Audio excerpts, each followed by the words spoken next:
ध्येयं सदा परिभवग्नमभीष्टदोहं तीर्थास्पदं शिवविरञ्चनुतं शरण्यं ब्रत्यार्तिहं प्रणतपालभवाब्धिपोतं वन्दे महापुरुषते चरणारविन्दम् अखण्डमण्डलाकारं व्याप्तं येन चराचरं तत्पदं दर्शितं येन तस्मै श्रीगुरुवे नमः। शशाङ्कचक्रं सकिरीटकुण्डलं सपीतवस्त्रं सुरसारुहेक्षणं सहारवृक्षस्थलकौस्तुभश्रियं नमामि विष्णु शिरसा चतुर्भुजं। रामचंद्र भगवान की, कृष्ण कन्हैया लाल की, सद्गुरुदेव की, सनातन धर्म की, चतुर्भुज भगवान की, स्वामीनारायण भगवान की, भारत माता की, गौ मैया की, गंगा मैया की, अपने अपने माता पिता की, अपने अपने गुरु गोविंद की। ओम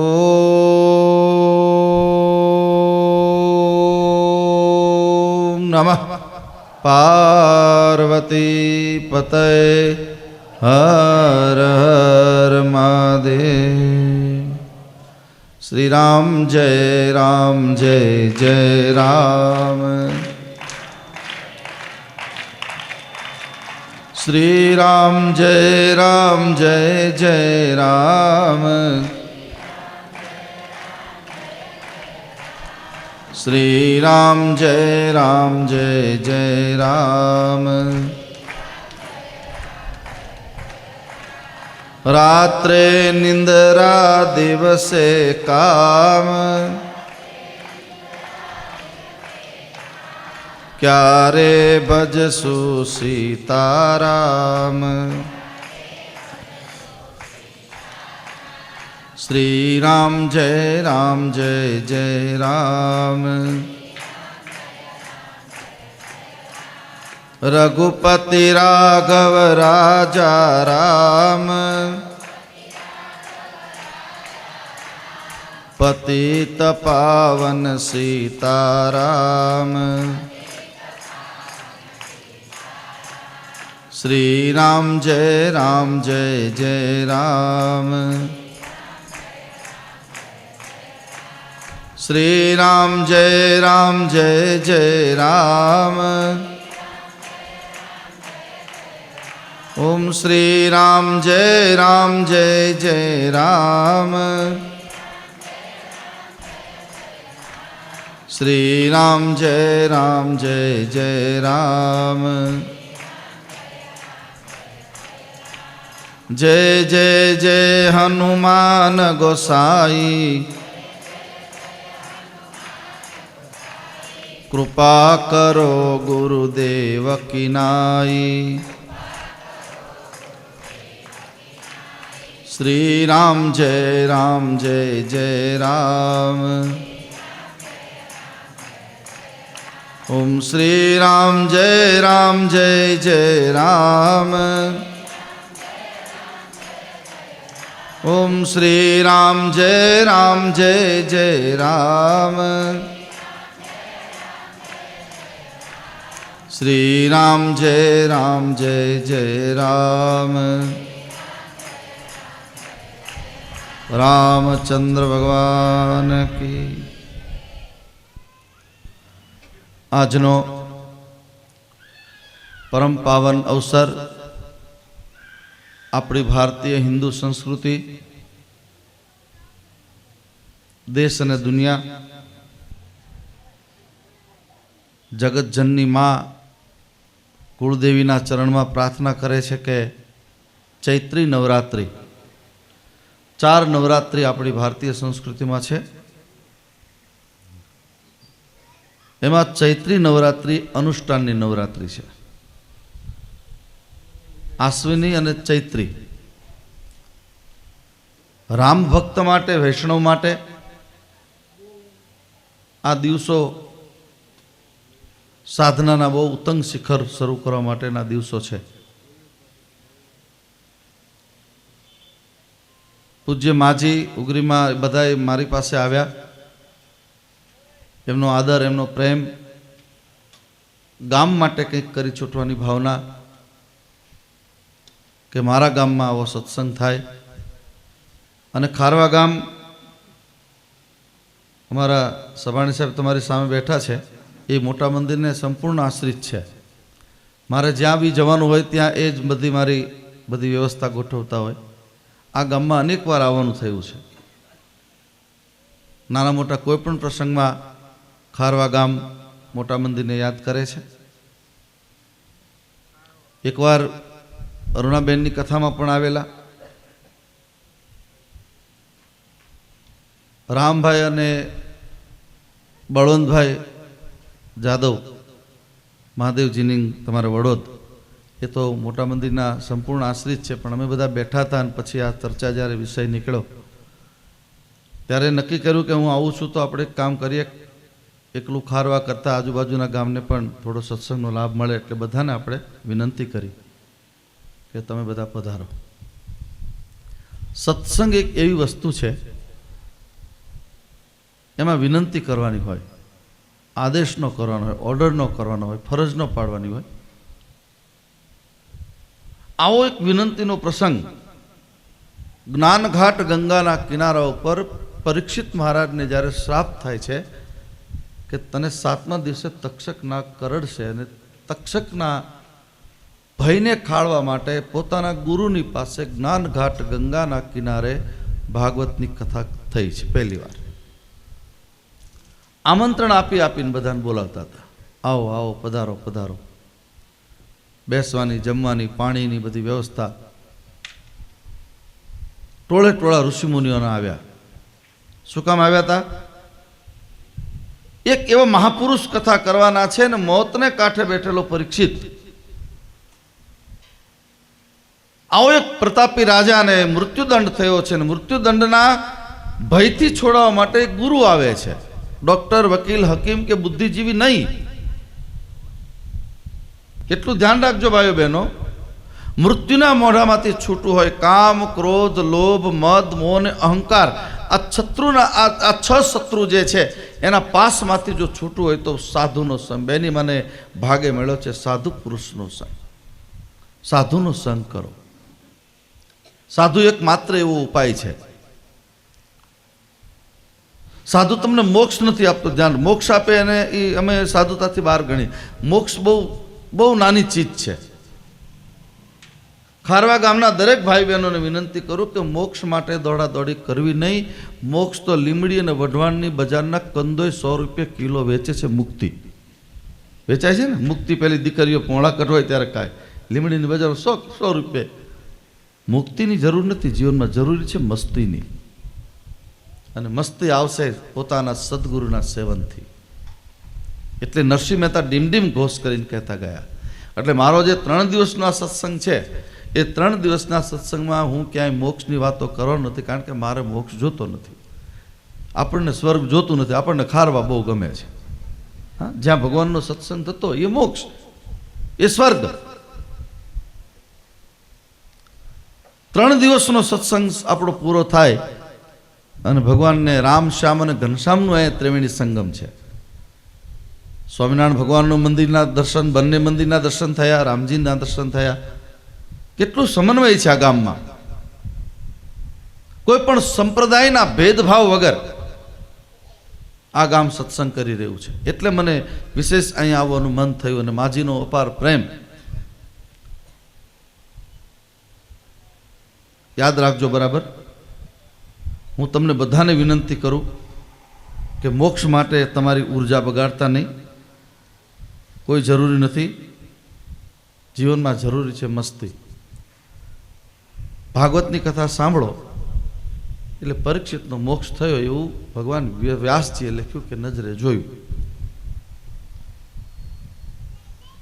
હવે બરાબર સમજો, જેટલા જેટલા સાધુ સંતો, જેટલા જેટલા મહાપુરુષો થયા, એ મોક્ષની વ્યાખ્યા મારે 3 દિવસ તમારી સામે કરવી છે. એટલા માટે 9 પ્રકારની ભક્તિ, 9 પ્રકારના નેશનલ નહીં, 6 લાઇન રોડ અત્યારે જે આપણે બની રહ્યો છે, એવા 9 પ્રકારના રસ્તા ભગવાન સુધી પહોંચવાના, રામ, શ્યામ અને ઘનશ્યામ સુધી જેને પહોંચવું છે, આ 9 રસ્તા તમારે પકડવા પડશે. પછી આમાં તમે પેદલ ચાલીને જાઓ, સાયકલ ઉપર જાઓ, મોટરસાયકલ ઉપર કે કારમાં જાઓ, કે સ્પોર્ટ્સ કારમાં જાઓ, તમે 130ની સ્પીડથી શરૂ થતી એવી કારમાં બેસો, કઈ ગતિથી તમારે જવું છે તમારે નક્કી કરવાનું છે. ખારવા ગામની આ સત્સંગ શિબિર 3 દિવસની, આમ તો હું લગભગ 1 દિવસ 1 કલાક માટે જઉં જ્યાં જઉં ત્યાં, પણ મને ખબર નહીં ભગવાને શું મારા મગજમાં આપ્યું કે 3 દિવસ સીધા નક્કી કરી નાખ્યા કે 3 દિવસ આપણે સત્સંગ કરશું. યુવાન ભાઈ બહેનોને ખાસ વિનંતી કે આ સત્સંગનો લાભ લેજો બધા. વડીલો તો કાયમ માટે લે જ છે. આપણે સત્સંગ 3 દિવસમાંથી એટલું શીખવાનું છે કે જેમ જેમ ઉંમર વધતી જાય વિવેક વધતો જાય, ઉંમર વધતી જાય જીવવાની જીજીવિષા વધતી જાય, ઉંમર વધતો જાય આનંદ વધતો જાય. આ 3 વસ્તુ મારે તમને 3 દિવસમાં સમજાવી છે. મારી પાસે ઘણા દાદા દાદીઓ આવે, હે બાપુ હવે કોને દોરી ખેંચી લે, હવે આવી હળી ગયેલી દોરીને ખેંચીને શું કરે? સમજો, એ દોરીને ખેંચીને કરે શું? કોઈ દિવસ આવો વિચાર નહીં કરવાનો. હવે જલ્દી કંટાળો, આ જગતમાંથી કંટાળો કોને આવે છે? યાદ રાખજો, ખોટું ન લગાડતા. મારી વાતો અમુક રેડીમેડ દુકાન જેવી આવશે, બિગ બજાર જેવી, જેને ફિટ થઈને પહેરી લેવાનું. અહીંયા કોઈને લક્ષમાં રાખીને બોલાતું નથી, કે અહીંયા લેપટોપમાં જોઈને બોલાતું નથી. અહીંયા તો સદગુરુ જે બોલાવે તે બોલવાનું હોય છે. કારણ કે અમારા ગુરુ કહેતા હતા કે વ્યાસપીઠ ઉપર બેસો એટલે વ્યાસના ખોળામાં બેઠા છો, પછી એ જે બોલાવે તે બોલે જાઓ. આનંદ કોને આવે? પહેલી વસ્તુ, આનંદ ગાડી, બંગલા, ફર્નિચર, પૈસા કે રૂપિયા નથી. યાદ રાખો, મેં એવા કેટલા, આજે પણ હમણાં પણ મેં ક્યાંક લીમલીમાં હમણાં ગયો, ત્યાં કથામાં હાજરી આપવા માટે ગયો હતો.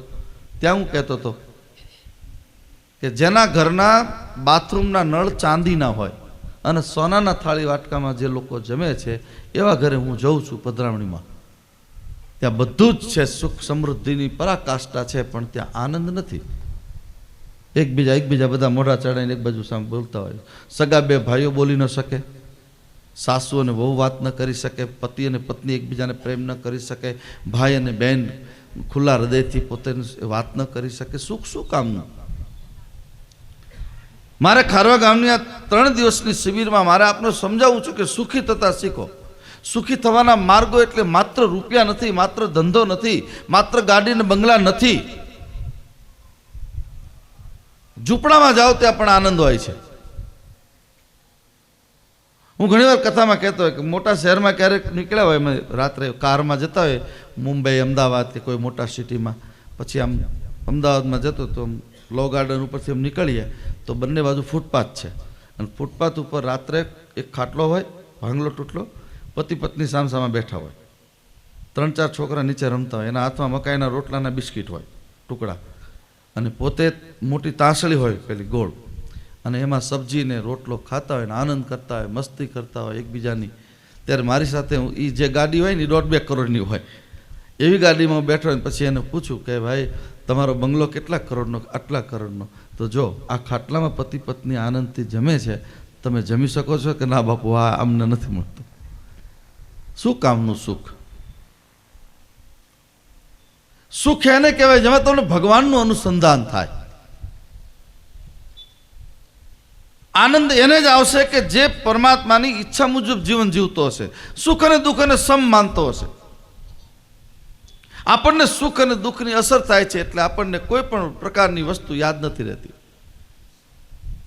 કોઈ આપણું સન્માન કરે તો આપણને ગમે, મજા આવી ગઈ. ફૂલના હાર પહેરાવે તો વાહ વાહ, અંદરથી ફૂલાય કહો કેટલા લોકોએ ફૂલના હાર ને કેટલું મારું સન્માન થયું. પણ એ જ વ્યક્તિ જ્યારે 2 જણ કે ફલાણા ભાઈ તો તમને બહુ ગાળો દેતા હતા, તમારા માટે ખરાબ બોલતા, તો પછી લો બીપી ને હાઈ બીપી થઈ જાય. યાદ રાખો, સુખ અને દુઃખની અસર થાય છે, એ ભક્તિ નથી કરી શકતો.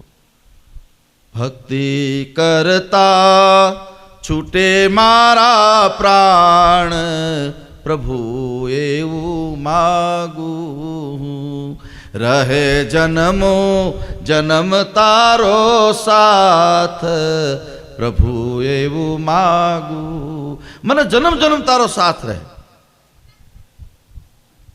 ભક્તિનો એક અર્થ.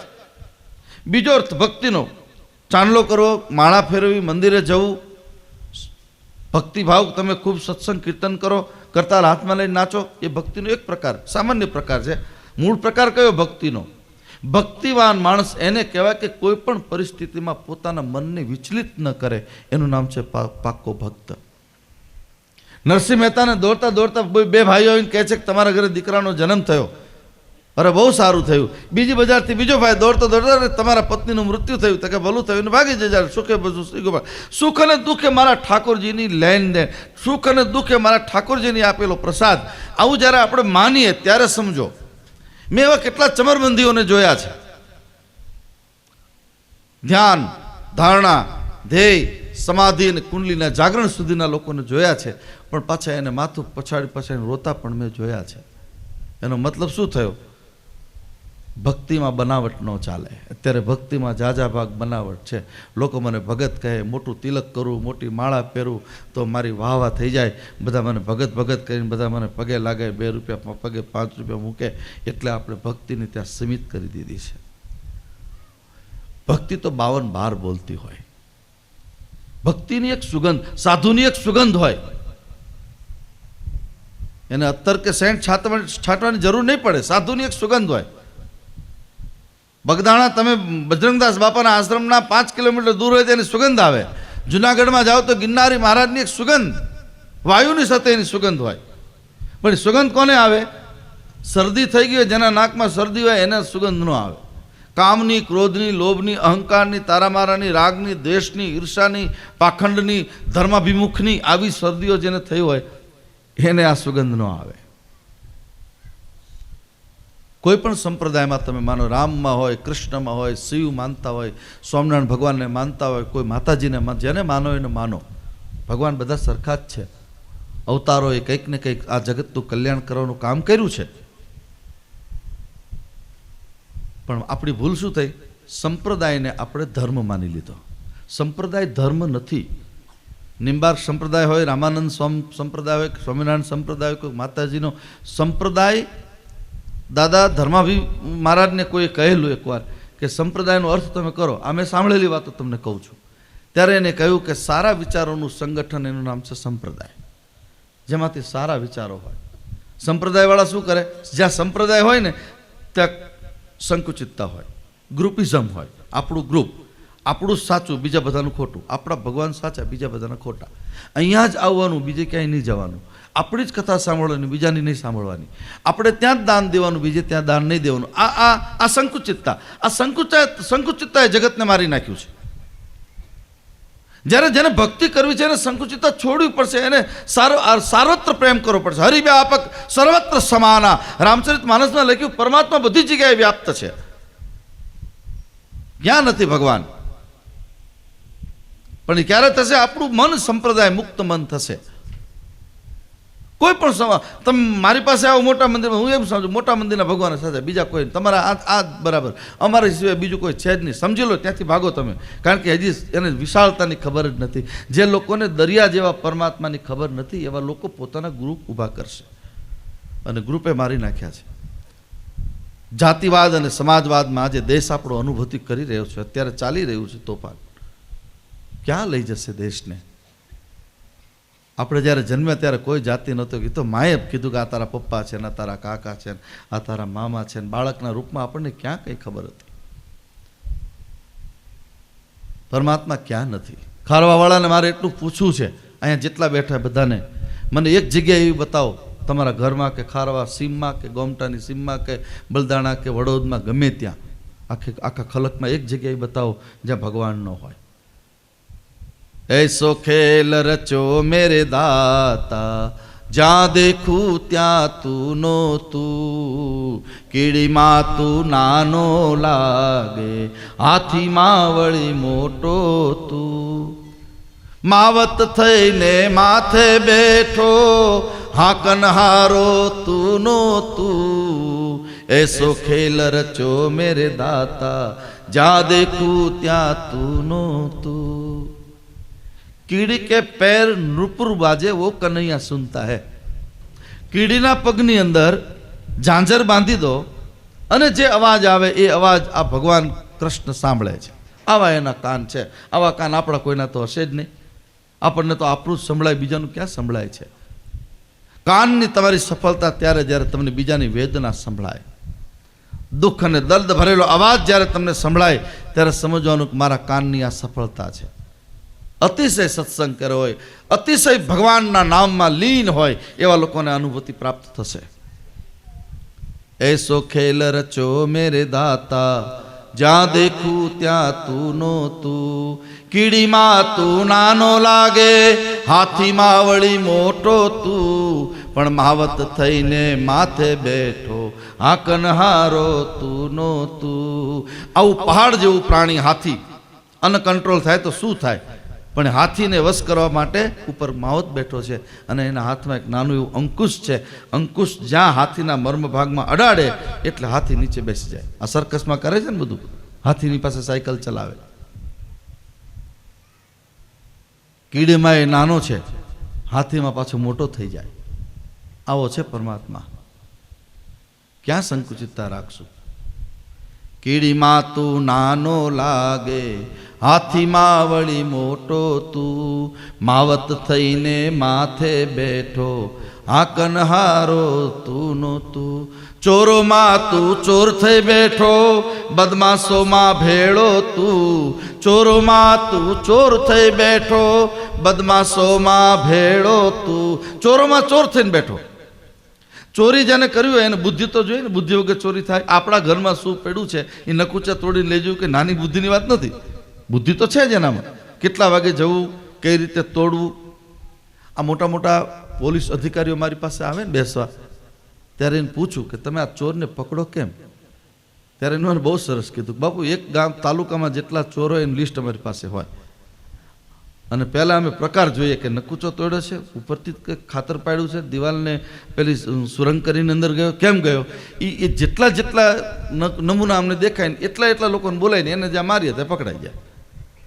તો તમને ખબર નથી, મને તમને જ્યારે ભગવાન ઉપર બોલાવશે, કબૂતરોનું ગુ ગુ ગુ, ચકલા ઉંદર છું છું છું, છસુતરોનું છું છું છું, દર્દ ભરેલી આ દુનિયામાં કોઈનું સુખ દુઃખ પૂછું તું ત્યારે ખારવા વાળા કહે છે ગેંગે ફેવે, હે હે શું શું, આમ જ રહી જવાનું, આમ જ રહી જવાનું. ઓલો પૂછશે તમને ધ્યાન રાખજો, એ છોડશે નહીં તમને. આમ બહુ ભરોસા સાથે આપણે મનુષ્ય દેહ આપ્યું છે. ભાઈઓ બહેનો ધ્યાન રાખજો, બહુ વિશ્વાસ આપણી ઉપર રાખ્યો.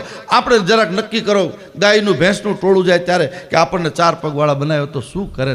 ક્યાં લાલદાસ બાપુને, ક્યાં મોટા મંદિરના બાપુના સત્સંગ કંઈ આવે તો આપણા ભાગમાં. પણ વિચાર તો કરો, આ અનાયાસે પ્રેમ કરનારું તત્વ મારો ભગવાન છે, અને આપણા બધા પર કૃપા કરીને આપણને મનુષ્ય બનાવ્યા. મનુષ્ય બનાવે એટલું જ નહીં, પાછું આપણે સાધુની સાથે પ્રેમ કરતા કર્યા. પ્રેમ કરતા કર્યા એટલું જ નહીં, પાછું આપણને સાધુ સંતોની સાથે ભગવાનની વાતમાં આપણને રસ. પણ તમે કેટલા રસથી સાંભળો છો, કેટલો આનંદ, કેટલી શાંતિથી લોકો સાંભળે છે. તમે જ્યારે સત્સંગમાં કથામાં બેઠા હોય, શાંતિથી સાંભળો ત્યારે સમજવાનું કે તમારા ઉપર ભગવાનની અતિ હરી કૃપા. ભગવાનની કૃપા ન હોય તો સત્સંગમાં બેસાતું નથી. આ મંડપમાં કોણ બેસી શકે? જેને ભગવાન કંકોત્રી આપે એ જ બેસી શકે, બીજાનું કામ નહીં. બીજા તો મોબાઈલમાં કરીને વળી પાછળ હાલતા થઈ જાય. કોઈ કેટલાય ગામના બજારના ઓટલે પણ બેઠા હશે, એને અહીંયા નહીં આવવા જગ્યા મળે, કારણ કે એનું કર્મ એને સત્માર્ગે આવવા દેતું નથી, એને રોકે ત્યાં. નહીં આવી શકે બધાય. આ માઇકના અવાજમાં જેટલા લોકો બેઠા છે બળભાગી છે, ધન્યવાદને પાત્ર છે કે તમને ભગવાનનો અવસર તમને પ્રાપ્ત થયો. બોલાવો તો ન આવી શકાય, કારણ કે આપણું કર્મ ન આવવા દે. ચોર હોય ને એની એક વિધિ હોય છે, તમને વિધિ બતાવું પણ કરતા નહીં તો ચોરીની વિધિ હોય છે. તમે જો ચોર જે હોય, કાળી ચૌદસની રાત્રિ હોય ને, એમાં એ ચોરની પત્ની રાત્રે 12 વાગે પેલી ચા પીવાની કાચની ડીશ આવે ને રકેવી, રકાવી એ એની અંદર તેલ ચોપડે, પછી દીવા ઉપર આમ રાખે એટલે અંદર કાળી પેલી થાય, મેશ થાય, અને એમાંથી રાત્રે 12 વાગે પત્ની પોતાના પતિને પીઠમાં ચાંદલો કરે, કારણ કે લાકડી પાછળ પડે ને પીઠમાં ચાંદલો કરે અને પછી ભગવાનની પાસે માગે. અને એક ભગવાન એવા છે કે એ સફળ કરે ને કે આ ચોરી ગમે એટલી કરે પકડાય નહીં, હે ભગવાન પણ એનું એડ્રેસ હું તમને તો નથી જ આપવાનો, એ ભગવાનનું નામ તમને મારે દેવું નથી. એ ભગવાન છેલ્લે દિવસે કદાચ એવું લાગશે તમારી તિતિક્ષા છે તો દઈશ. એટલે ભગવાનને પ્રાર્થના કરે કે મારો વર ચોરી કરવા જાય છે, પકડાય નહીં, અને કદાચ પોલીસ મારે તો એને બહુ વાગે નહીં. એટલે એનું નામ એક પડ્યું રીઢા ચોર. રીઢા જે હોય ને એને ગમે એટલું પોલીસવાળા મારે, તમે મારો, કાંઈ એ વખતે બેભાન થઈને પડી જાય, પછી 1 કલાકમાં પછી બીજી જગ્યાએ પ્લાનિંગ થઈ ગયું હોય એનું કઈ જગ્યાએ જવું. આ કોઈ ચોરની વાતો નથી. હું તમે બેઠા તમારી મારી બધાની વાત. પુનરપી મરણમ પુનરપી જનની જઠરે સૈનમ. 84 લાખ યોનિમાં હું તમે ભટક્યા. ગદ્ધામાં ગયા, ગાયમાં ગયા, કુત્તીમાં, ઝાડમાં, પાનમાં, અને છતાંય બહુ જ ભગવાનને બહુનામ જન્મનામ અંતે અનંત જન્મ પછી ભગવાનને દયા આવી અને ત્યારે એને કીધું કે લાવો આને એકવાર મનુષ્ય બનાવવું, અને પાછો એને ભારતમાં જન્મ આપો. આ દેશ એટલો મહાન છે, જે દેશમાં આપણને જન્મ મળ્યો છે. બળભાગી છીએ આપણે બધાય. કૃતાર્થોહમ. ભગવાનને પ્રાર્થના કરો, હે મારા નાથ, તેમને, કારણ કે ભારતમાં જન્મ એટલા માટે ભગવાનને જ્યારે આ ધરતી ઉપર દુઃખ પડ્યું છે, યદા યદા હિ ધર્મસ્ય ગ્લાનિર્ભવતું ભારત, જબ હોય ધર્મ કે હાનિ બાઢે અસુર અધમ અભિમાની. જ્યારે આવા લોકો આવ્યા છે ત્યારે ભગવાનના 24 અવતારો થયા. જૈનોમાં 24 તીર્થંકરો થયા, બધા ભારતમાં થયા. એક સ્વિટ્ઝરલેન્ડમાં, અમેરિકા, લંડન ન થયા, બધા જ અહીંયા થયા. એનું કારણ એક વસ્તુ થઈ નક્કી કે ભારતની ભૂમિ એ બળુકી ભૂમિ છે, આમાં બળ છે, આ તાકાત છે આ ભૂમિમાં, એમાં આપણને જન્મ મળ્યો છે. એટલે એનો ઉપકાર ખૂબ માનજો. આવી એક સમજણ. ચોરોમાં તું ચોર થઈ બેઠો, ચોરોમાં ચોર થઈને બેઠો છે, બદમાશોમાં ઈ જ ભેગો પાછો. પછી જો હવે ભગવાનની કરુણા, એની કૃપાલુતા ક્યાં? ચોરોમાં તું ચોર થઈ બેઠો, બદમાશોમાં ભેળો તું. ચોરી કરીને ભાગવા લાગ્યો, ચોરી કરીને ગોમટાના માર્ગે ચડ્યો ખારવામાંથી, ચોરી કરીને ભાગવા લાગ્યો, પકડવા વાળો તું નહોતું. ત્યાં પોલીસના હોમગાર્ડ્સ કે કોઈના સંપર્કમાં આવીને એને પોલીસના સામે આવીને તને પકડી લીધો. આપણને ખોટું કરવા દે જ નહીં ભગવાન ક્યારે. પકડવા વાળો પણ તું ને તું છે. એસો ખેલ રચો મેરે દાતા, જ્યાં દેખું ત્યાં તું નો તું.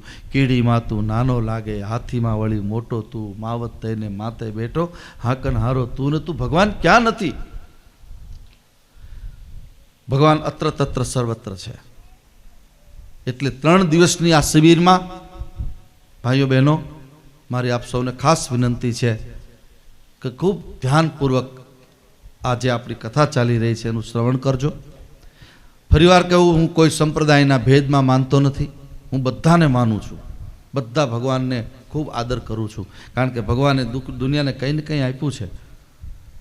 ભેદ દ્રષ્ટિ જો તમારા માથે નીકળી જશે, ભેદ જ્યાં સુધી છે ત્યાં સુધી યાદ રાખો, તમને સત્ય નહીં સમજાય. મારી મૂળ જે આપને વાત કહેવી છે, જેને પરમ સુધી પહોંચવું છે, પરમાત્મા સુધી પહોંચવું છે, એને ભેદ દ્રષ્ટિનો નાશ કરવો પડશે. આટલું સમજાઈ જાય એટલે જીવનમાંથી ચિંતા જતી રહે, બસ તમને આનંદ બહુ આવશે. ભેદ દ્રષ્ટિ જતી રહે એટલે તમને સુખ પ્રાપ્ત થશે. કેવું સુખ થશે? ખિસ્સામાં કાવડિયું ન હોય, આવતીકાલ બપોરે જમવાનું છે તો જમવા માટેનું લોટ કે રોટલી નથી, અને છતાંય તમારા સુખને કોઈની નજર ન લાગે. દુઃખ જોવું હોય તો ભક્તોને વાંચો, નરસિંહ મહેતાને વાંચો, કેટલું દુઃખ. 3 છોકરાઓ, નાના ભટુરિયા, 3 દિવસ સુધી ભૂખ્યા હોય, માં રોટલો આપ, માં મને ખાવું છે. એ માની શું દશા હશે? અને છતાંય એને કોઈ દી નરસિંહ મહેતાને ફરિયાદ નથી કરી કે તમે કંઈક કામ કરો તો છોકરાને 2 રોટલા મળતા થાય. છતાં એ એનું ભજન કરે, એનું કામ કરે. અને જ્યારે આ જગતમાં જરૂર પડી ભક્તને, ભક્તમાળ તમે કોઈ આખું વાંચ્યું હોય તો ખબર હશે, આ દુનિયામાં જેટલા ભક્તો થયા એમાં 56 વખત કોઈની પાસે આવ્યા તો નરસિંહ મહેતા માટે આવ્યા છે ભગવાન, જુનાગઢના ડુંગરામાં. આ છે ભક્તિ. હરિને ભજતા હજી કોઈની લાજ જતા નથી જાણી રે. હરિને ભજતા હજી કોઈની લાજ જતા નથી જાણી રે. જેની સુરતા સાંભળ્યાને સાત વદે વેદવાણી રે. જેની સુરતા સાંભળ્યાને સાત વદે વેદવાણી રે. જેને જેને ભગવાનને ભજ્યા છે એનું કામ કરવા માટે ભગવાન આવ્યા છે. મારી આપ સૌને વિનંતી ખાસ, કોઈની દાઢીમાં હાથ નાખવા જતા નહીં. સુખ મળે તો મારા ભગવાને આપ્યું છે, દુઃખ મળે તો મારા ઠાકરજીનો પ્રસાદ છે. તમે ભગવાનનો કૃપા પ્રસાદ જ્યારે માનશો ત્યારે તમારી રક્ષા કરવા માટે ભગવાન આવશે. બેઠો બેઠો ગાય ત્યાં ઊભો ઊભો સાંભળું અને ઊભો ઊભો ગાય ત્યાં હું નાચું, આવું ભગવાનનું વચન છે, કોલ છે. ગીતામાં ભગવાને કેટલું સરસ સ્ટેમ્પ પેપર ઉપર લખીને આપ્યું કે તું એકવાર મારો થઈ જા. સર્વધર્માન પરિત્યજ્ય મામેકમ શરણમ વ્રજ. એકવાર તું મારો થઈ જા, બસ. તું એકવાર મારો થઈ જઈશ પછી તારા યોગક્ષેમનું હું વહન કરીશ, પછી તારું બધું જ ગાડું હું ચલાવીશ. એના એકવાર થઈ જાઓ બસ. પણ આપણે એના થતા નથી. મંદિરમાં હોય ત્યારે એના હોય, મંદિરમાં પૂજા પાઠ કરતા, હે ભગવાન હું તો પ્રભુ તારી છું, તમે પ્રભુ મારા છો, આવો આવો કનૈયા કાળા. ઘરે મંદિરે હોય ત્યારે ભાઈ એમ કે હું તારો છું, બીજા કોઈનો નથી. ઘરે આવે તો બબલીની બાને કે હું તારો છું, એમાં ક્યાં ઠેકાણું એનું. મામા આવે તો હું તારો ભાણેજ છું, કાકા આવે તો તારો ભત્રીજો છું. એટલે તું હમણાં તો ભગવાન પાસે કેટલું કેટલું બોલતો હતો, મોટી મોટી વાતો કરતો હતો, અને થોડી વારમાં ફરી ગયો પાછું. યાદ રાખો, 3 દિવસની આ શિબિર દ્વારા મારે આપને એટલું પ્રસ્થાપિત કરવું છે કે આ જગતમાં જે કંઈ તંત્ર ચાલી રહ્યું છે એ ભગવાનની કૃપાથી ચાલી રહ્યું છે. અને આટલો જ્યારે તમારો પાક્કો ભરોસો થશે પછી દુનિયામાં કોઈની તાકાત નથી તમારો કોઈ વાળ વાંકો કરી શકે. એવી મર્દાનગી, એવી પાવરફુલ જીવન જીવવાની કળા આપણી પાસે આવશે. એટલા માટે અહીંયા 3 દિવસની શિબિર રાખવાનું આયોજન પૂજ્ય માજી એના નિમિત્ત બન્યા, મહિલા મંડળ આખું. અને એમ થયું કે લાવો રામશ્યામ અને ઘનશ્યામના પરમ પાવના ચોકમાં 3 દિવસ સુધી બેસી અને ભગવાનની ચર્ચા કરીએ. ભગવાનમાં પ્રેમ જાગશે, યાદ રાખજો, એટલે દુઃખ ભૂલાઈ જશે. બહુ સ્પષ્ટ પહેલા દિવસે સ્પષ્ટ કરી દઉં કે દુઃખને ભૂલવાની વ્યવસ્થા છે, મટવાની વ્યવસ્થા નથી, નથી ને નથી. યાદ રાખજો. દુઃખ થોડુંક પડે એટલે દોડતા નહીં ખોટી જગ્યાએ. આજ મારી પાસે એક ફોન આવ્યો, આજે તાજા સમાચાર. અમારો એક બહુ પ્રેમી છે, નામ તો અત્યારે નહીં આપું, કે બાપુ થોડીક મુશ્કેલી પડી છે. કે શું થયું? તો કે છોકરાઓ બહારગામ કમાવા માટે ગયા હતા, પણ ત્યાં પછી કંઈ એને કોઈ એવા વ્યક્તિની, તાંત્રિક વ્યક્તિના ચુંગાલમાં આવી ગયા. તેને કંઈક વિધિ કરવી હતી. વિધિ માટે એવું નક્કી કરવામાં આવ્યું કે તારા ઘરમાં જેટલા સોના ચાંદીના ઘરેણાં હોય એ બધા અહીંયા તું મૂક, એટલે એક તો એના ડબલ કરી દઈશ તને, અને ઘરેણાં મૂકીશ એટલે તારે બધું તારું સારું થઈ જશે. પાછા કોઈ જેવા તેવા નહીં, શિક્ષક કક્ષાના લોકો હતા. સામાન્ય અભણ લોકો હોય ને, પણ મને મારી જીવન યાત્રામાં સમજાણું છે અભણ જેટલા હોશિયાર ભણેલા નથી. ભણેલા જેટલી ભૂલ કરે છે ને અંધશ્રદ્ધામાં. અમેરિકા આખું અંધશ્રદ્ધાથી પીડાય છે અત્યારે. ઘરે ઘરે ગાંડા છે, ત્યાં એક ઘરમાં 5 ગાંડા છે. અને પછી એ ભાઈ જતા રહ્યા, હજી મળતા નથી. પોલીસમાં ફરિયાદ લખાવી છે. માંડ પેટે પાટા બાંધી નોકરી ચડે ને ત્યાં કોઈ કારખાના મોકલેલા, અને અત્યારે હવે કઈ સ્થિતિ એના ઘરની હોય તમે વિચાર કરો. મારે વિનંતી કરવી છે ખારવા ગામ આસપાસના ગામડાના ભાઈઓ બહેનોને, કોઈ પણ પ્રકારની દુઃખને મટવાની વ્યવસ્થા નથી. મારા જેવા 1000 લાલદાસ બાપુ આવશે, કાંઈ કરી શકશે નહીં. એક વ્યવસ્થા છે, એ મારે 3 દિવસમાં તમને સમજાવી છે. દુઃખને ભૂલવાની વ્યવસ્થા છે, ભૂલી જાઓ બસ. મટાડવા માટે. કોઈ આમ મને દોરો બાંધી દે ને, કોઈ માદળિયું બાંધી દે ને, કોઈ મને આમ મંત્ર આપી દે ને, કોઈ મારી વિધિ તાંત્રિક વિધિ મારી કરી નાખે ને, કેટલા કેટલા લોકો અપવિત્ર વિધાનો કરે છે. નાના નાના છોકરાઓને કાપી કાપી અને એના હોજરીમાંથી લોહી કાઢીને પછી યજ્ઞ કરે છે. છોકરા બાળકો આજે ખોવાય છે. બાળકોની સ્થિતિ શું છે? કેટલા કેટલા જીવની હિંસા કરી નાખે છે. પહેલાં આપણે ત્યાં વચ્ચે નહોતું ચાલતું, વર્ષો પહેલાં આપણા બધાને કદાચ 50 વર્ષ પહેલાં. હમણાં તો કંઈ એવું નથી. હજી ક્યાંક બહુ અંતરિયાળ એરિયામાં હું જાઉં ત્યારે ત્યાં થોડું મળતું હતું, પણ અમે તો જેટલું થાય એટલું રિપેરિંગ કરી નાખ્યું. બધું બંધ છે અત્યારે. તો મારી જાણમાં જ્યાં હોય ત્યાં માતાજીના નામે કેટલા બોકડા કાપી નાખતા હતા, બકરીઓ કાપી નાખતા હતા, ઘેટા બકરાને કાપી નાખ, નિર્દોષ પ્રાણીને કે માએ આ માગ્યું છે. આવી રીતે ધર્મના નામથી થયેલી હિંસાએ આપણા દેશને કેટલા વર્ષ પાછો પાડી દીધો છે. આ બધું ન હોત ને તો અત્યારે આપણે મહાસત્તામાં બેઠા હોત. આપણે જ બેઠા, આપણે જોતું જોઈ ગયા હોત. આવી અંધશ્રદ્ધાથી દૂર રહેજો.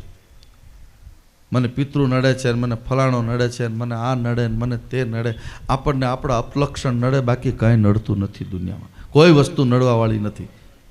હું તમને આમ બહુ ભરોસા સાથે ભગવાનની, તમે આમ પાક્કો ભરોસો રાખીને જિમ્મેદારીપૂર્વક, મોટા મંદિર, આ તો મારી 9મી પેઢીએ બેઠો છું. કંઈ મારે જેમ તેમ સૂત્રપાત ન કરાય. અહીંથી હું સમજું છું કે મારી ફરજ પડી જાય.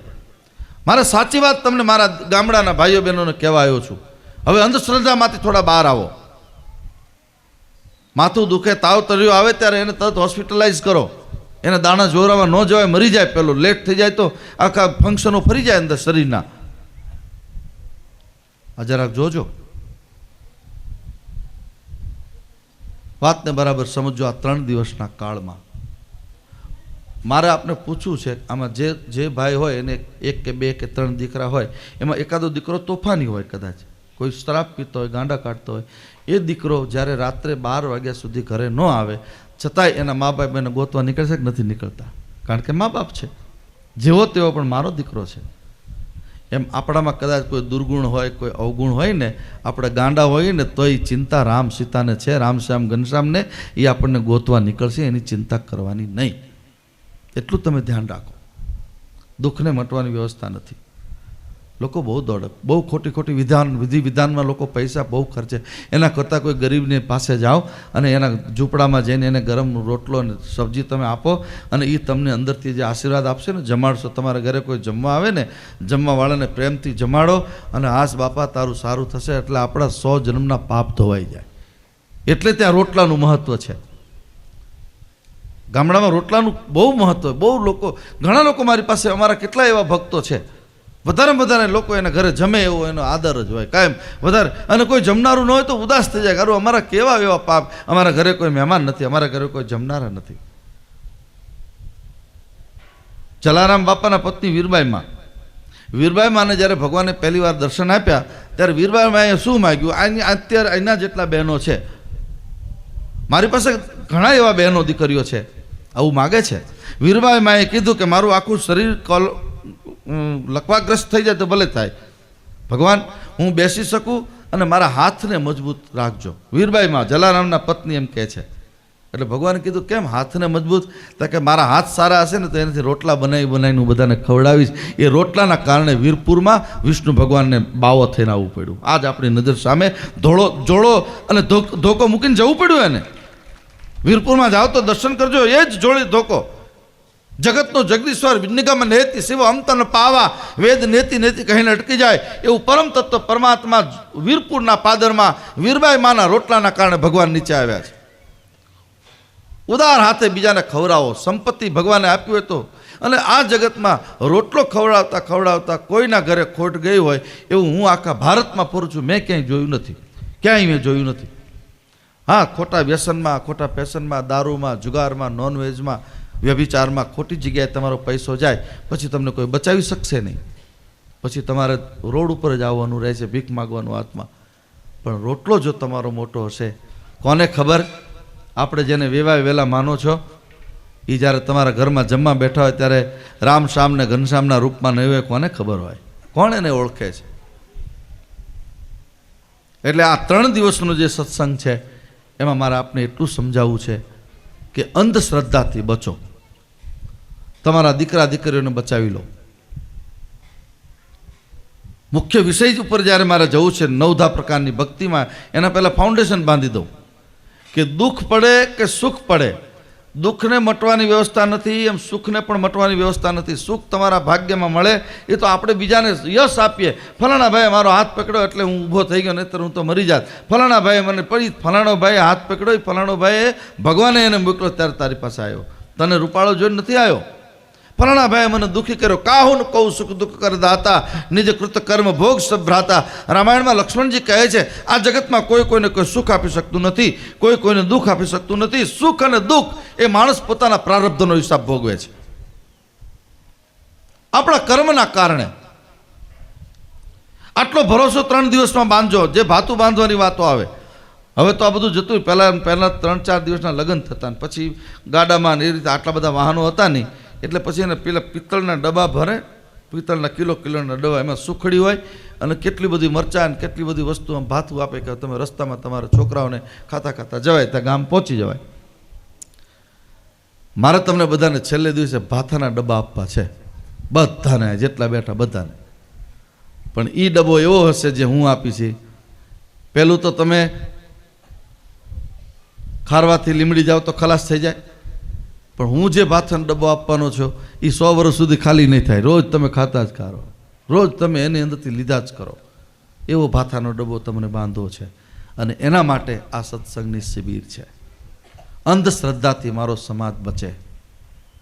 બહુ નુકસાન થયું છે, બહુ ખોટ ગઈ છે. ક્યારેક ક્યારેક એકલા અમે તો સાધુ શું કરીએ, એકલા રડી લઈએ ભગવાનની પાસે, શું મારા દેશને કોની નજર લાગી છે. આટલી બધી અંધશ્રદ્ધામાં જીવ જીવે છે. મહેનત કરો. ખેડૂતનો દીકરો કોને કહેવાય? સાચો ખેડૂત. સવારમાં 7 વાગે કોદાળી ખંભે નાખી અને ખેતરમાં જતો રહે, ઝાડા ઝાકરા જે કંઈ સાફ કરવાનું કરે. કંઈ સિઝન ન હોય તોય ઓફ સિઝનમાં પણ રોજ ખેતરે જાય. નિજ ગુરુદેવ એટલે મારા મોટા બાપુ જ્યારે હયાત હતા ત્યારે મને સવારમાં હું હાજર હોય ત્યારે કહે તું જા ને ખેતરે આંટો મારવા જા. જમીન આપણે બહુ જાજી જમીન છે એટલે હું ક્યાંક આમ રોડ ઉપર ગાડી રાખીને આમ 25-50 વીઘામાં એક જગ્યાએ બીજી જગ્યાએ તે આંટા મારતા હોય. એટલે હું બાપુને એમ કહું કે મને આમાં કંઈ ખબર પડે ને, માણસો બધા કામ કરે છે, હું શું કરીશ? ત્યારે બાપુ મને સમજાવતા કે જો બેટા સાંભળ, તું ખાલી ખેતરમાં આંટો મારીશ ને પગે લાગીશ ને, વાંકો વળીને પગે લાગ. દરેક ખેતરે પગે લાગવાનું. આજ પણ મારો નિયમ છે, વાંકા વળીને પગે લાગવાનું. એટલે જમીન છે એ માં છે, ધરતી માં છે. ખાલી પગે લાગી લઈશ ને તોય તને કોઈની પાસે ભીખ માગવા જવું નહીં પડે, તને રોટલો આપી રહેશે. આ મોટા બાપુનું કથન. ખેડૂતનો દીકરો એને કહેવાય. 10-10 વાગે, 12-12, 11-11 વાગે પથારીમાંથી ઊભા થઈ અને પછી એના કામ ધંધે ચડે, એનેથી કાંઈ ઉકળે નહીં. કદાચ દાળ ભાત શાક રોટલીનું ચાલતું હશે, થોડીક આવક જાજી હોય તો, પણ એમાંથી સુખી નહીં થવાય. મારે તમને 3 દિવસમાં સુખી થવાની ચાવી બતાવી છે. સુખીનો મતલબ ફરીવાર કહું કે રૂપિયા ગાડી બંગલા નહીં કરતા. સુખ કોને કહેવાય સમજાવું છે 3 દિવસમાં. આ શિબિર એટલા માટે રાખી છે. અને એકવાર તમે સુખ સમજી લેશો, એ સુખ રામચરિત માનસમાંથી, ભાગવતમાંથી જ આવ્યું છે. મારા ઘરનું કંઈ છે જ નહીં, હું તો એઠું બોલું છું વ્યાસનું. આટલું તમે સમજી લેજો. 3 વસ્તુનું ધ્યાન રાખવાનું. 3 દિવસમાં 3 વસ્તુ. આજે તમને પહેલા દિવસે એક કડે એ કામ કરે ને, આપણે ભણતા ત્યારે આખી પાર્ટીમાં એક જ એકડો હોય. સભાની તમારે પણ આવ્યો હશે, બરાબર? અમે એમાં હતા. એ કડે એક, પછી બીજે દિવસ બ ગડે 2. મારે તમને તગડે 3 વસ્તુ સમજાવી છે. વાણી દ્વારા ભગવાનની સેવા, વિચાર દ્વારા ભગવાનની સેવા, વર્તન દ્વારા ભગવાનની સેવા. આ એક મહિલા મંડળનો વિચાર કેટલો પવિત્ર હોય. એક વિચારે કેટલું સરસ વાતાવરણ ઊભું કરી દીધું ખારવામાં. ઉગરીમાં એના બધા પહેલાં માં પણ આવ્યા હતા કાલે દર્શન કરવા માટે. એ પણ કહેતા હતા કે મારી સબરીને ઝૂંપડીએ બાપુ પધારજો. અમે ઝૂંપડી જ વધારે પસંદ કરીએ, બંગલામાં હું ઓછો જઉં છું. એ બા પણ બહુ સરસ વિચાર રજૂ કરતા હતા. સમજો, વિચાર પવિત્ર રાખો. આપણા વિચાર પવિત્ર નથી એટલે તકલીફ પડે છે. કોકનું સુખ જોઈએ એટલે આપણને અંદરથી દુઃખ થાય. આ સુખી થયો ને હું હજી ત્યાં છું. આ મોટી કઠણાઈ.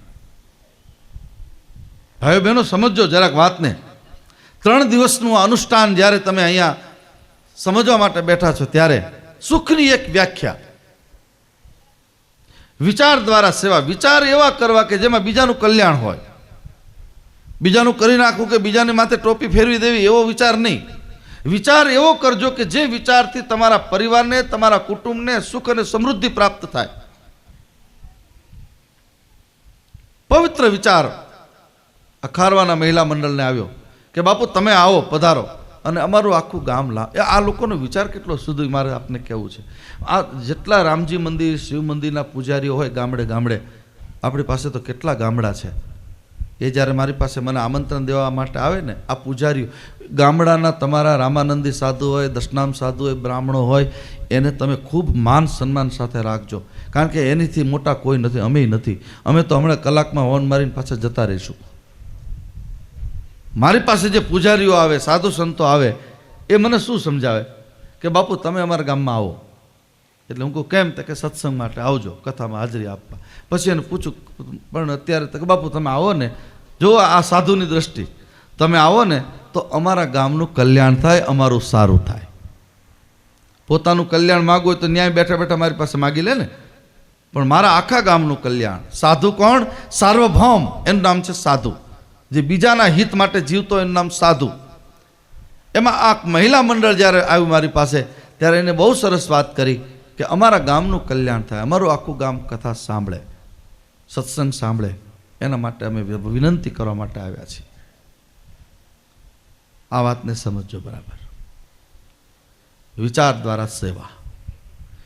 બીજું એક વસ્તુ ખાસ ધ્યાન રાખજો, યુવાન ભાઈ બહેનોનો ખાસ, પછી દીકરીના રૂપમાં હોય, કુમારિકાના રૂપમાં હોય કે વહુના રૂપમાં હોય, યુવાન દીકરાઓને પણ વિનંતી, ખાસ ધ્યાન રાખજો. જેના ઘરમાં વડીલ માતા પિતા હોય, મા બાપ નિવૃત્ત હોય, ઉંમર થઈ ગઈ હોય, કફ થતો હોય, ઉધરસ ખાતા હોય, થોડું ક્રોધિત પણ થતા હોય, કારણ કે અમુક ઉંમર થાય ને 60 વર્ષની ઉંમર પછી એની બુદ્ધિ થોડી ક્ષિપ્ત થાય, એટલે એમાં થોડો બધા પેલું આવે. જેના ઘરમાં વૃદ્ધ મા બાપ હોય એવા દીકરા દીકરીને હું બહુ જવાબદારીપૂર્વક કહું છું, કદાચ મંદિર ન આવો તો ચાલશે, એની સેવા કરશો તો મંદિરવાળો તમારા ઘરે આવશે, મંદિરવાળો તમારા ઘરમાં આવવાનો. કારણ કે હું આજે આખા ગામડામાં ફરું, અહીંયા તો બહુ સરસ તો સંસ્કારી ગામ છે, કોઈ પ્રશ્ન નથી, પણ હું ઘણા ગામડામાં ફરું છું, માતા પિતાની દશા બહુ દુર્દશા છે. અને માતા પિતાને દુઃખ દેનારા પાછા ભગવાનની કથામાં કરતાલ લઈને પહેલી લાઈનમાં જ બેઠા હોય છે, પહેલી જ લાઈનમાં. ત્યારે મને ક્યારેક ક્યારેક એમ દુઃખ થાય કે આપણે બોલીએ છીએ ક્યાંય ને આપણે ચાલીએ છીએ ક્યાંય. એટલે પહેલી સેવા ભક્તિ કરવી. એને ભક્તિ કરતા છૂટે મારા પ્રાણ, પ્રભુ એવું માગું. ભક્તિ કરતા કરતા જેને પરમાત્મા સાથે એક્ય સ્થાપતા એના ચરણમાં પ્રેમ કરતા કરતા જેને જવું છે, એના માટે 3 પ્રકારના સૂત્રો આપીને હું મૂળ વિષય ઉપર આવવાની કોશિશ કરું. વિચાર દ્વારા સેવા, જે વિચારમાં બીજાનું કલ્યાણ હોય. અહીંયા મારે આજુબાજુ ક્યાંક તો સવાણી સાહેબ મારી પાસે આવે તો કે બાપુ તમે આવો, બસ તમે આવો એટલે અમારે બધાને આનંદ આવશે, બધાને લાભ મળે. ન કે એને આનંદ એ તો સક્ષમ રોજ મારી પાસે કલાક આવીને બેસીને લાભ લઈ જાય, પણ એમ નહીં, મારે મારા મિત્રોને, મારા સગા સંબંધીઓને બધાને આનંદ આપવો છે. એટલે અહીંયા કેટલી વાર ખારવામાં તો આવવાનું થયું છે. એક વાડીમાં પણ આપણે કાર્યક્રમ એકવાર હતો, ત્યાં ત્યાં પણ આ છે વિચાર. શુભ વિચાર એને કહેવાય જેમાં બીજાનું હિત થાય. ભાઈઓ બહેનો, મારી માતાઓને ખાસ વિનંતી, તમે પણ એવા વિચાર કરજો કે જેથી તમારા પડોશનું કલ્યાણ થાય, તમારા મિત્રોનું કલ્યાણ થાય. એટલું જ નહીં, મને જ્યારે તમે બોલાયો છે મોટા મંદિરથી ત્યારે એટલું જ કહું, એવા વિચાર કરજો જેમાં તમારા દુશ્મનનું પણ કલ્યાણ હોય. દુશ્મનના કલ્યાણ માટે જ્યારે ભાવના કરશો ત્યારે મારો હરિ તમારા ઘરમાં આવ્યા વગર નહીં રહે, એનું પણ કલ્યાણ, એનું સારું થાય, દુશ્મનનું સારું થાય. સુખ ઉપર પથ્થર પડો, કબીર કહે છે. કારણ કે સુખ છે ને એ ભગવાન સુધી નહીં પહોંચવા દે. મહાભારતના યુદ્ધ પછી કુંતામાની પાસે જ્યારે જાય છે ભગવાન, અને પછી કહે છે કે માં માગો, ત્યારે કીધું કે હે કૃષ્ણ, તું જો મારા ઉપર પ્રસન્ન હોય તો આવી રીતે મારે 100 દીકરા થાય, 100 દીકરા મારે નજર સામે કપાતા રહે. બધા મોઢામાં આંગળી નાખે, માં તું શું બોલે છે? કે હા કનૈયા, લાલા, રામ, કૃષ્ણ, શિવ કે સ્વામિનારાયણ ભગવાન, મને તમારા સ્વભાવની ખબર છે.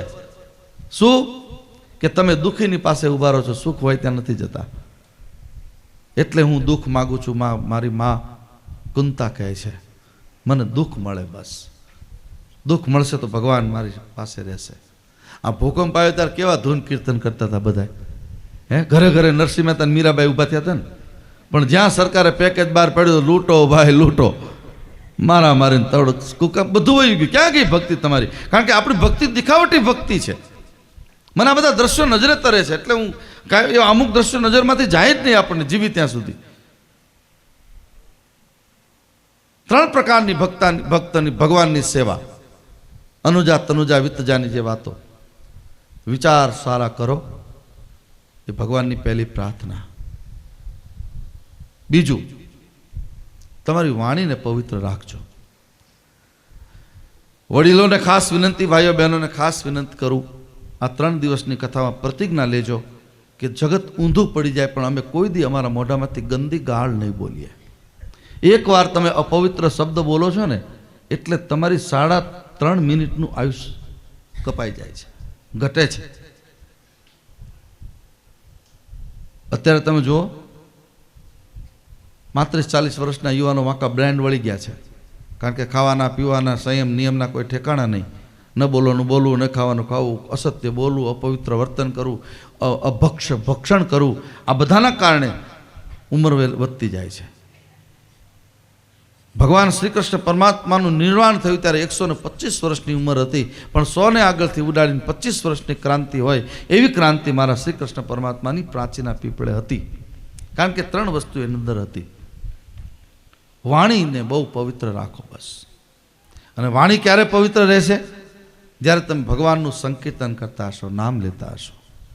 મંદિરમાં જાઓ, સંકીર્તન કરો. જે ભગવાનને માનતા હોય ભગવાનના નામનું કીર્તન ખૂબ કરો. પેલું આપણું સુભાષિત બહેનો ગાય છે ને બધા, મારે પણ 2 લીટી ગવડાવ્યું છે બધાને કે જ્યાં મારી આંખ ઉઘડે એટલે આખું જગત મને સીતારામમય દેખાય. આ વાણીની પવિત્રતા. આંખ મારી ઉઘડે ત્યાં સીતારામ દેખું, આંખ સબ ગાઈએ.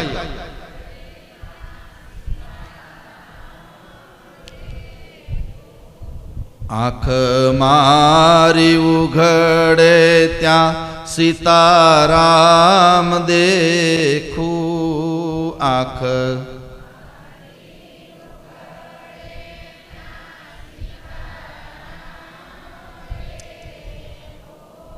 ધન્ય મારું જીવન કૃપાએ નિલેખું, ધન્ય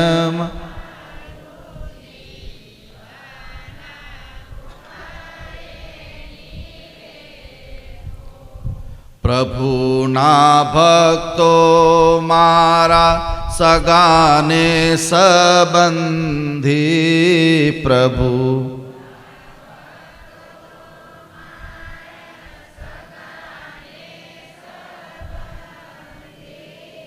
છૂટી ગ્રંથિ તૂટી મારી માયાની બંધી, છૂટી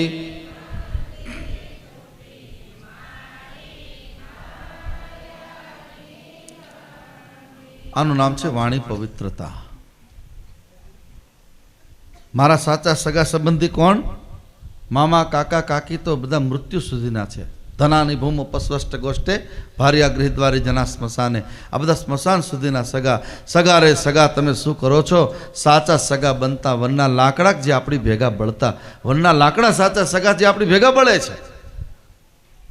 આ બધા સગા એક પણ કામ લાગવાના નથી, યાદ રાખો. સાચો સગો એને કહેવાય કે જે જન્મતાની સાથે આપણી સાથે હતો, માના ઉદરમાં હતા ત્યારે આપણી સાથે હતો. જેમ ઉત્તરાના ગર્ભમાં ભગવાન વાયુના રૂપમાં જઈ અને એનું રક્ષણ કર્યું, અને હું જ્યારે જઈશ ત્યારે પરમાત્મા મારી સાથે હશે. આ 3 કાળમાં જે સાથે છે એનું નામ છે ભગવાન. એ ભગવાનની ઉપાસના કઈ રીતે કરવી એના માટેની 3 દિવસની આ શિબિર ખારવા ગામમાં આપણે રાખી છે. વાણી દ્વારા સેવા.